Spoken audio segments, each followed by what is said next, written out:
Bir-ikki marta yomon ham urdim o'zim. Yo'q, doktor rosa yomon charchatdim. Xo'p, charchatsa ertaroq olib ketish kerak edi. Uradigan darajagacha bormasdan. O'sha o'zicha qaysar, inji, rosa erkak bo'lib ketyapti-da doktor. Umuman. Necha yosh bo'ldi hozir senchi buni? 6 yosh. 6 yosh bo'ldi. Qachondan buyon shu narsa? Bu narsa shu birinchi oy, bir oymi bo'lyapti? Endi boshlanganiga.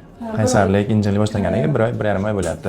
Qanaqadir sevinchmonda stressiy holat, so'kish, qattiq so'kish Yig'lasam o'zini nima qilyapti? titrab olyapti. Shunaqa o'ziga o'zi kuch ham beryapti qilib. Bog'chada qanaqa? Aktiv. Aktiv. Bog'chada injiqlik qay darajada? Bu injiqligini bilmadim. U yaxshi ko'rib boradi. Bog'chamiz ta'tilga chiqardik shuni deb 1 oy. Asabiylashgandimi? Asabiylashayotgani uchunmi? Kasal chiqaryapti. Bog'chaga borsa tishi bas qorni og'riyapti, ichaklari og'riyapti, oyog'i og'riyapti, keyin ta'tilga chiqardik. Ha, yaxshi. Uyquda ortiqcha cho'chish bor. Uyquga ketish fazasida cho'chishmi yoki? Yig'laydi uxlamasdan. Ha. 2 kun bo'ldi shunaqa yig'ladi, bo'g'ib qo'ygim keldi oxirida. O'zimiz zo'rg'a bosib bo'g'ib uxlatgim keldi. Qancha davom etyapti shu narsa? Necha soat davom etyapti yig'ilsa? Yig'lab 2 soat.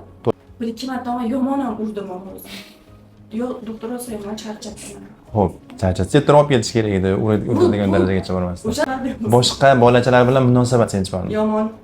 Tez urishadi, agressiya bor, ha? Bor. Nechaga kirdi Sevinch bonu? 6ga. 6ga. Familiyangiz nima edi? Alisher Hoseynjoy. Aha, Alisher va Sevinchjon. Nimaga jahlingiz chiqyapti? Bilmasam. Ya achchig'ingizga deyishyaptimi? Shu vaziyatlar boshlanishidan oldin qanaqadir stress holat bo'lib o'tganda,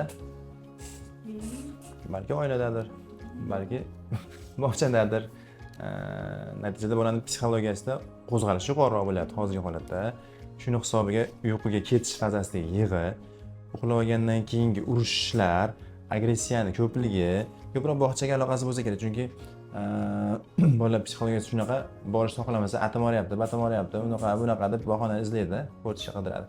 Shuning uchun imkon qadar gaplashib ko'rish kerak bog'cha bilan, qanaqa edi holati deb. Qolgan dorilarni yozib beramiz, yaxshi bo'ladi, xudo xolasa. Diqqatini, xotirasini yaxshilagani va agressiyasini pasaytirgani yozib qo'yamiz.